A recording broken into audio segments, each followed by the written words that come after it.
Tonight, another church community is grieving the loss of 4 of its members after a terrible 3-car crash yesterday evening. In a matter of moments, the Keeler Baptist Church family in Van Buren County lost the pastor's wife, the church pianist, and 2 active members of the church family. 24-Hour News 8's Leanne Hendricks sat down with some of the victims' loved ones today and has more. Through it all, the pastor of that church made his way to the pulpit to preach and fielded the many questions about what happened and why God would allow for such tragedy. I waited and waited for them. I couldn't get no answer from their phones. Normally, it's his role to comfort the church family during the hardest of times. And today, he was square in the middle of it. It was hard to try to deal with it when it's just your wife, but then when you realize it's all 4 of them, you know, and all at one time. Among the 4 people killed in this Saturday evening crash was his wife of more than 3 decades. There's things in this life that we have no control over. Today's service at the Keeler Baptist Church felt a little bit emptier as some of the churchgoers learned the news for the first time that they'd lost so much so quickly. We basically just know that we have to live our faith.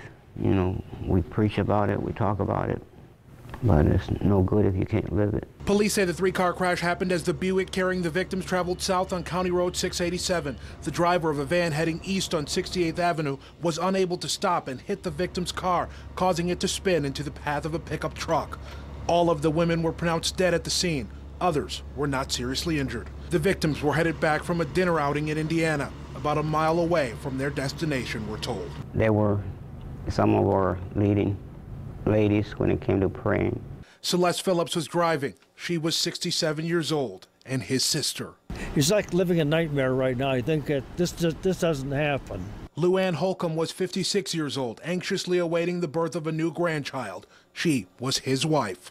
Well, that was her thing, is when she'd walk through the door, she'd raise her hands, say hallelujah.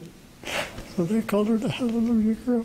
Charlotte Sieber was 51, the church pianist. She's a worker, she's a giver, she served without hesitation. And Catherine Maya was his wife, best friend, and mother of 3. God would get us all through this together.